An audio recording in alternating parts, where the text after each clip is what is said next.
Thank you, Lieutenant Governor. I would like to introduce now Hakan Osman. I met Hakan back right before Thanksgiving, I think, to talk about this opportunity at Brayton Point. And one of the very first things he said to me was, you know, my companies, they're not totally sure Massachusetts is the right move, but I am very sure. You know, you might be a little bit more expensive.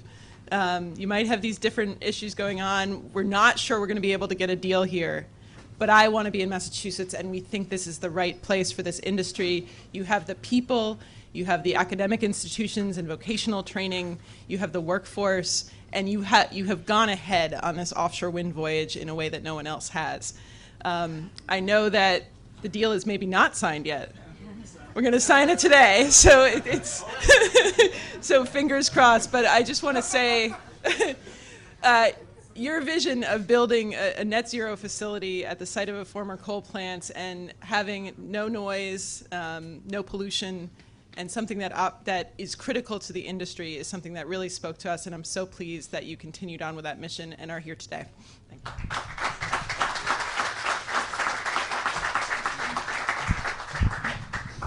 you. Good morning. It's really exciting. It's exciting to be able to speak in front of Governor Baker, Lieutenant Governor Polito, and also the Congressman Jake.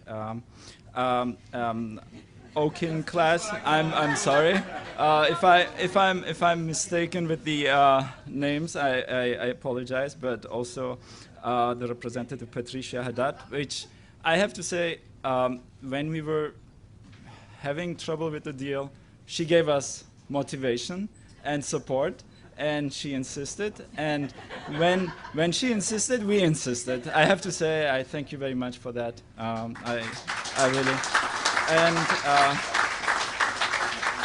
And Chairman Lorne Lawless and Senator Mark Pacheco. So I have to say, I'm working on this deal internally with our company. As Katie said, it was really very difficult internally to convince to come because you know, all the industries are looking for low cost. And we have about 20 plus plants in the US, but we have a very good experience. I had a very good experience here in Dayton. Very good people, very skillful people, and they were 30 years, 35 years working in the same plant. And they were insistent and consistent. So I was so happy how they performed.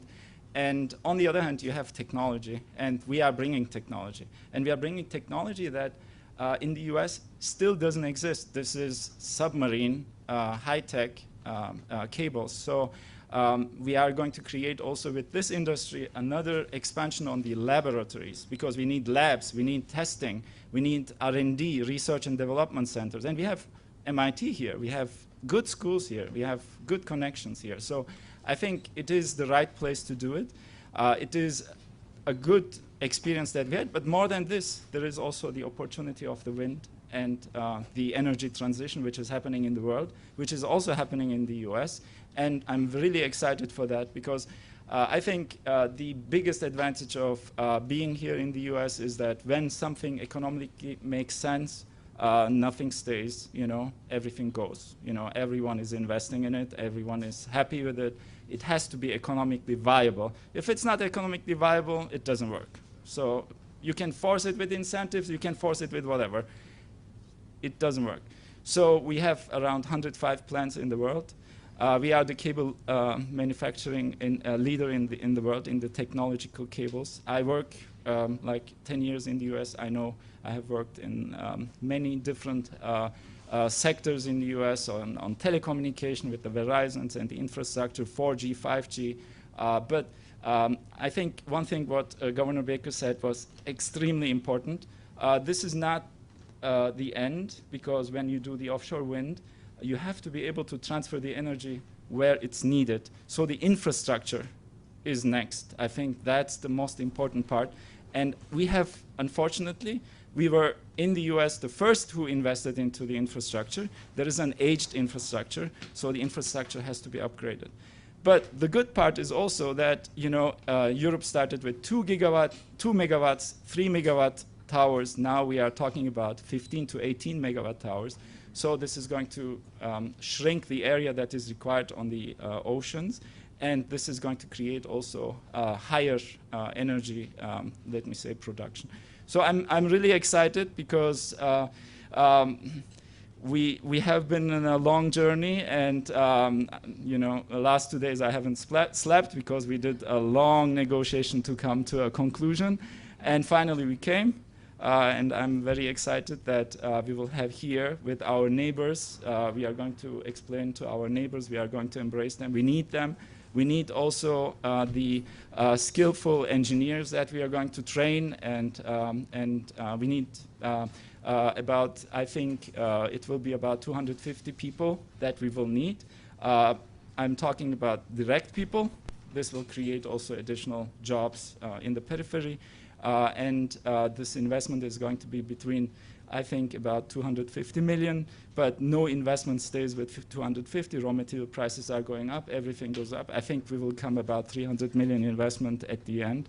And this is going to be, I think, a significant milestone. We will do an investment that can be easily expanded. The capacity can be tripled. So I don't want to take much of your time. I'm very excited. I can talk like, you know, hours, but I'm really happy. I thank you very much for all the support you have given, and I really appreciate and to have come to this point. Thank you.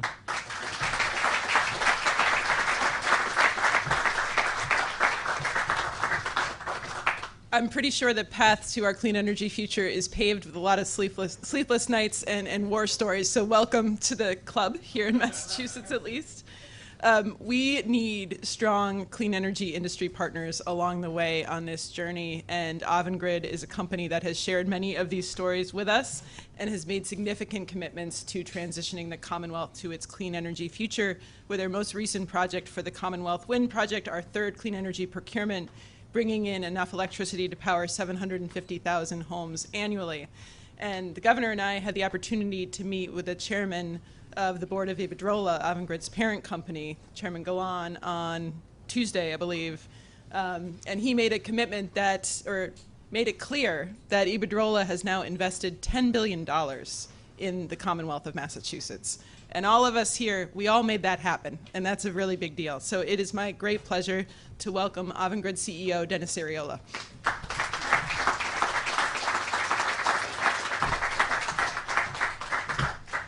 Thank you very much, Secretary. And I got to tell you, when my chairman talked about the $10 billion, I was a little nervous. I didn't know it was that much, but look, it's great to be here. And you know, when you look at the people that are here, a lot of you I haven't had a chance to meet with, but a lot of you I've seen at the awards and recognition of events that we've had, and it's exciting.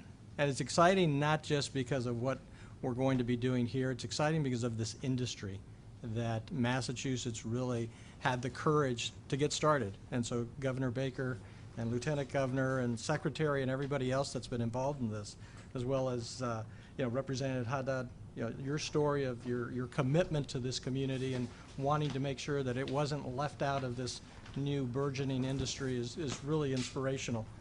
Chairman Lawless and Senator Roderick, I know that you're here as well, and that there are a lot of people that have touched this. But Governor, as you were talking about, it takes a team. I was thinking, okay, what kind of team would this be? What kind of sport would this be? And I think with the Olympics, you know, it's not hockey, it's not team skiing, it's probably more like curling. And we don't watch curling very often, other than, you know, every 4 years, or at least I don't. You ready for this? Okay, stay with me here.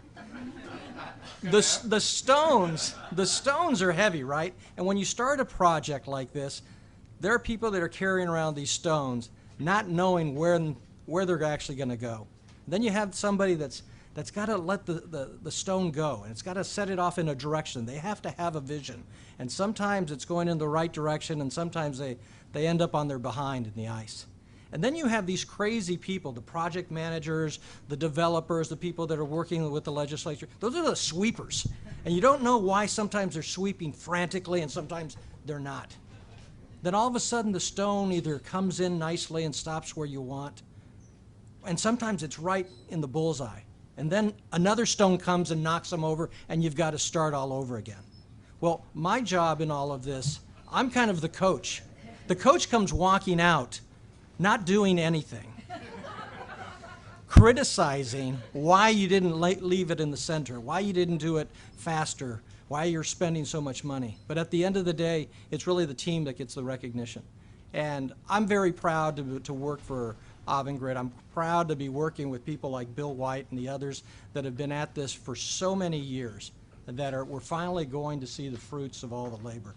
And Hakan, to you and your team, for your perseverance and your dedication. And I was getting updates of what was going on in your negotiations. Thank you, because the 250 jobs that are going to be created here that'll complement what's going on in the construction of Commonwealth Wind and Vineyard Wind, I think are really going to make a difference and continue to put Massachusetts in the limelight that it deserves, because the courage that you had, again, to really push this at a time when not very many people knew what offshore wind was. It was happening in other parts of the world, but not here in the United States.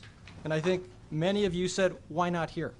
And why not do it in a grand way? Why not do it in a way not only that we benefit from the clean energy, not only that we benefit from the tax revenue and everything, but why not benefit from the jobs of the industry itself and all of the supporting jobs? And I think that's really what this is all about, of making sure that as we transition to a clean energy economy, that no one's left behind, that people that want to participate can be trained, they can earn a really good living, and they can be proud that they're changing the world. And so from Avangrid's perspective, we're going to be investing over $10 billion in offshore wind and in Massachusetts' clean energy economy, and we're proud to do it. And we look forward to seeing the groundbreaking that's going to take place here. We look forward to the jobs that are going to be created once Commonwealth Wind is finally approved and all the permits. And Governor, we were talking about the other day, we all collectively need to continue to push in Washington to accelerate these approvals so that we can get this stuff started sooner than later. So thank you very much for allowing Avangrid to be a part of this. We look forward to being a part of this community for decades to come. And Hakan, again, to you and your team, congratulations and thank you.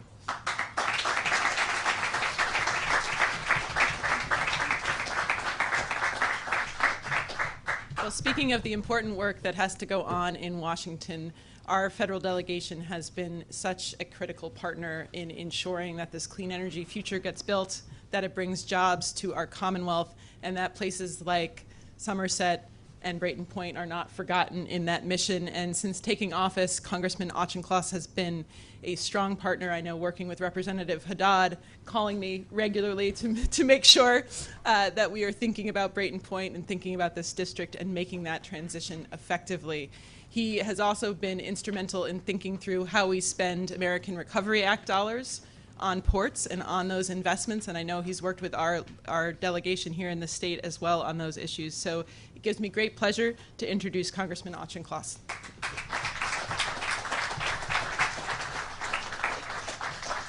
Thank you, Secretary. It's an honor to be here in Somerset on this historic day with Governor Baker and the Lieutenant Governor and my friends and colleagues in state and local government. Offshore wind has tremendous potential to create good jobs and to be a source of renewable and clean energy. By virtue of the offshore wind potential in the Commonwealth, by virtue of the talent of our population, by virtue of the infrastructure that we have, this before and after picture here has the potential to be just the beginning of a clean energy transformation in Massachusetts that makes us the leader in the fastest growing industry in the United States, which is clean energy, creating more jobs than any other industry in the United States, and those good jobs can be created right here in Massachusetts. What we're seeing today is a testament to partnership.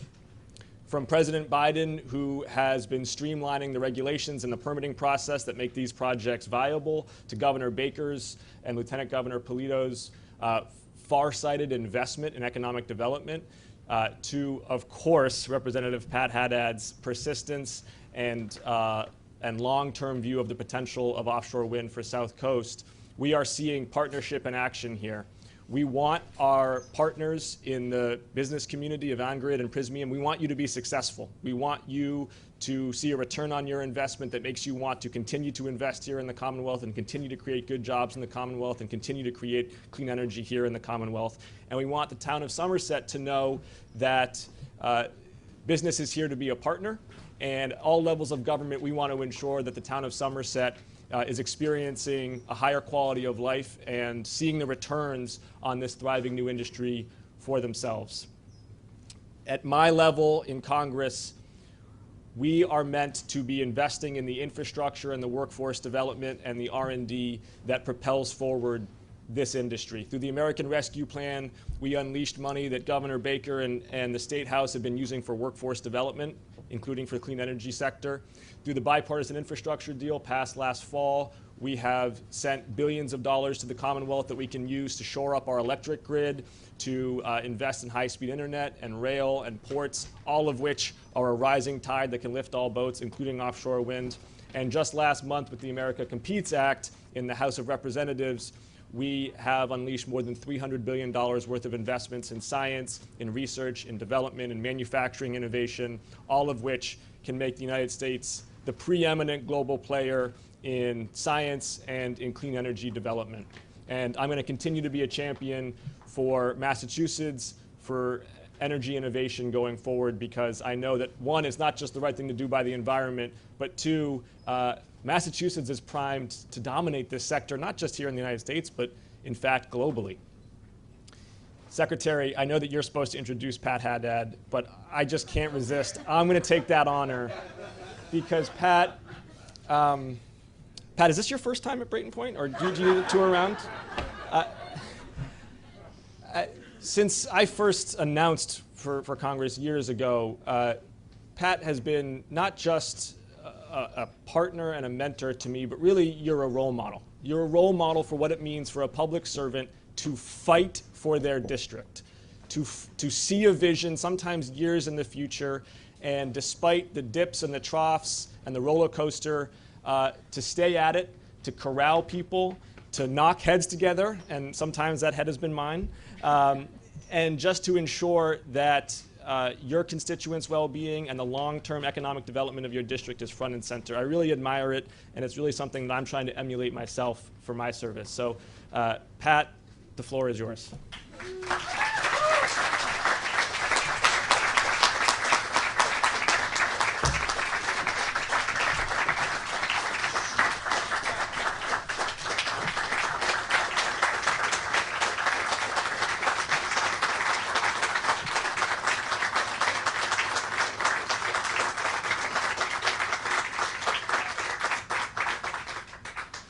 Wow. Well, so in order to contain my emotions, let me introduce my colleagues so I can try to get myself under control. So many people have been there for me, so I want to just recognize my colleagues who are kind enough to come here today. So I will start in the front row, my dear friend, Tony Cabral, who I'll talk about a little more later. New, but still a great partner, and that is Chris Hendricks. My longtime dear friend, Paul Schmid, part of the Fall River delegation. One of my, and he's one of my dearest friends, and he just happens to sit across the aisle, but it is so important, the friendship that he has given me and helped me, and that is my friend Steve Howitt. See, it's not going well. New, but also has been a huge champion of clean energy, and that is Jim Hawkins. My friend who is carrying the torch, and I'm going to talk a little bit about him, Chairman Roy. Also new to our world is Adam Scanlon, but a great help. And of course, my partner in the other end of the district, Senator Pacheco. And I want to recognize somebody who took that first vote when people thought we were crazy, and that's our former rep, Jen Benson. So thanks for coming. All right, I'm going to try, but I'm being a girl today. I'm so sorry. So those of you who know me as, I said, you're doing it because I said so, you're surprised. Anyway, Congressman, I can't thank you enough. That was, I was all set until that introduction, and then it made me very emotional. And I want to just tell everybody, he has been from the very beginning. I said to him one day, I made him come down here, but I did buy him a Malasadish, which he had never had before. And I said, you're going to come down and look at Brayton Point, and you're going to see just what we're up against. And from that moment on, he was sold on what should be done down here. So I want to welcome the governor and the lieutenant governor to my district. Secretary Theorides, thank you for coming. I know you've put in yeoman's work on this. All of my colleagues who are here, to say this has been a long time coming is a massive understatement. But the very first thing I have to do is thank so many people who have been with me from the beginning and on whose shoulders I stand, for they really led the way. Senator Rodericks, who is unable to be with us today due to a family commitment, sends his greetings and very best wishes. He's been by my side through all the machinations that have brought us to today. He's been my rock and my sounding board. He allows me to yell at him all the time. I'd like to thank former Speaker Bob DeLeo for giving me the opportunity to promote this legislation, and for giving me a great partner in Rep. Tom Golden, who couldn't be here today, to pass the original legislation. Also, Senator Spilker, who was one of the people who came with us to Denmark and saw what this could be, and was very instrumental with Senator Pacheco in the Senate. Present Speaker Ron Mariano has been there from the beginning, traveling to Denmark, becoming a true believer, and supporting offshore wind ever since, even though, being in Denmark, he ruined his knee and had to have it replaced. But that didn't deter him, because he continues to champion and evolve offshore wind policy. And he has assigned my good friend, Chairman Roy, to continue with that work. So many people have been there throughout the years. I apologize, because much of this is inside baseball for some people. But I would be remiss if I didn't give a shout out to my colleagues in the Fall River and New Bedford delegations, past and present. A particular thank you has to go to Tony Cabral. He was a believer in wind long before it was fashionable, and sat with me and helped me through many days of writing that legislation. And of course, my friend and co-filer of everything wind in the Senate, Senator Pacheco, a man who for so long felt like he was whistling in the wind, pun intended, and now, of course, everybody realizes that he was on the right track. My sincerest gratitude to the citizens of Somerset, and especially the Brayton Point neighborhood. The last several years have been extremely challenging, and it's my hope that this is the beginning of real change for our community. Back in 2014, it didn't look like offshore wind would ever come to Massachusetts. The original project was much too costly, and it wasn't in a place that was acceptable to anyone. The town of Somerset was in a terrible place. We had just learned that our largest taxpayer was going to leave, and the plant would be closing, and there would be nothing else to go there. So something had to be done. In August and September of 2014, I invited people to come to the little Somerset Library to talk to me about clean energy, and specifically offshore wind. Many people who are here today came. They shared their knowledge and their expertise with me, and really, it was amazing that they came from far and wide, and so now everybody knows the Somerset Library and the fried eggplant at Marafis. So, armed with three-ring binders, and detailing everything that I had learned, and a piece of legislation, I began my quest. And when people saw me coming with the three-ring, the big binders, I can't do that anymore, the big binders, without, there was no one who didn't say, do you expect me to read that? Of course I did. And I remember meeting for the first time with the brand new secretary, your predecessor of Energy and the Environment, Matt Beaton, and he just had this glazed over look in my eyes, but never once was he deterred. He is, that's why I'm. So many people thought I was crazy. And a lot of people said, oh, you're never going to be able to do that. And I kept saying to them in my office, do not tell me I can't do it, because I might believe you. But it was we were changing energy policy. We were talking about making an enormous shift in how we procured power for the state of Massachusetts, and I wanted it done in one session. Whew, who did I think I was? But along came August of 2016. And Governor Baker sat there with a huge smile on his face. But I do remember, Governor, that you wanted to make, do I remember that you wanted to make a bet that hydro would be here before wind? He's not laughing. But he knew, and he knew what could be. And so he signed that bill on a beautiful, beautiful August day. And here we now have Massachusetts being the first in the nation to get utility scale wind power. So a huge,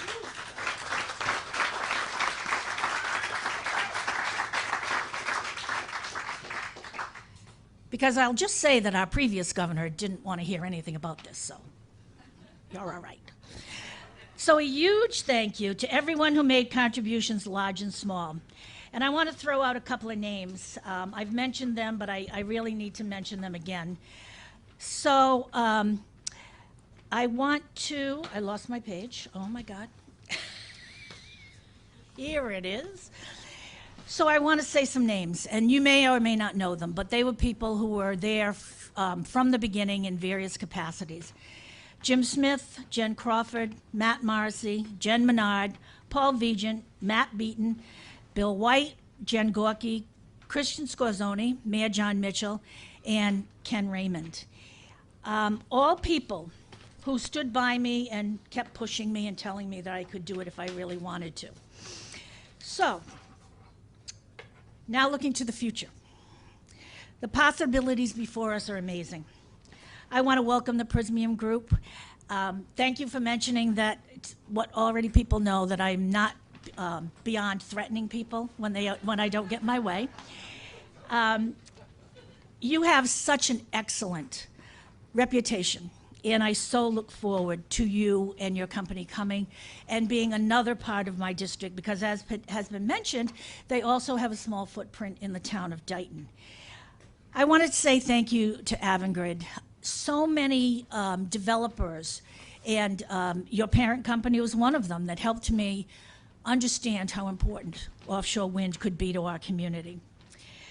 So with us today also are many of our town leaders, and I want to recognize Chairman of the Board, Lon Lawless, and Kathy Souza here. And I want to recognize in the back of the room the people who will now become a big part of what's going to be happening here, and that's our labor unions and the men and women who are so skilled and ready to take up the cause.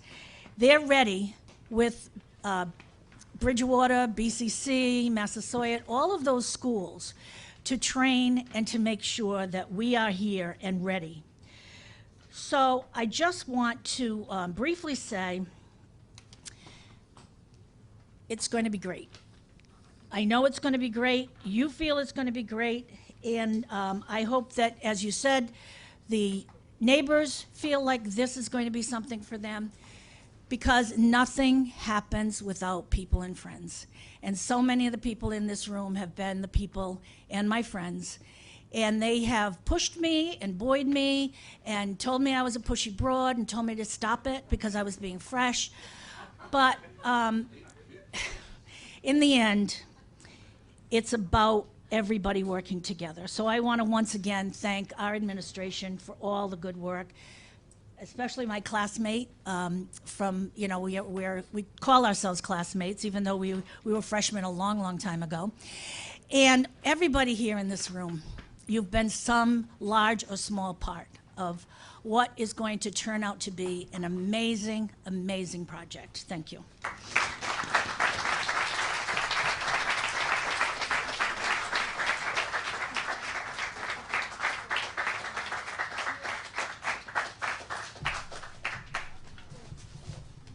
Well, thank you very much, Representative. I think it is clear to everyone the passion and stick-to-itiveness she has brought to this journey. I would like to now invite Lauren Lawless up, who's the chairman of the Somerset Board of Selectmen and will be a key partner in moving this forward. Is Lauren here? Maybe not. Has it changed? Okay, we're changing information. Oh. Sorry, I was hiding. Oh, no. Would you? Okay.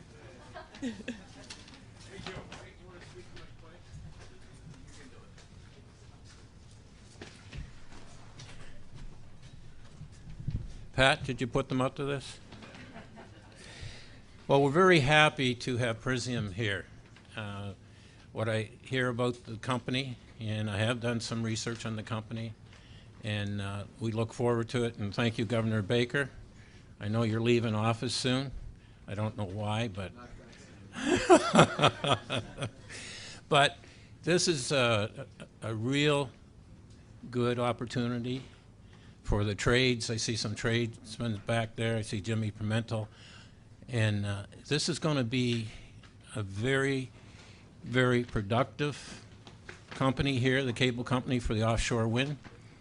You know, offshore wind does work. If you look at in Denmark, go look at Denmark and see what they do. And most of that is wind and other green energy. So that is the way of the future to get our carbon footprint down. And I look forward to working with that company, and let's get her done. Okay, thank you.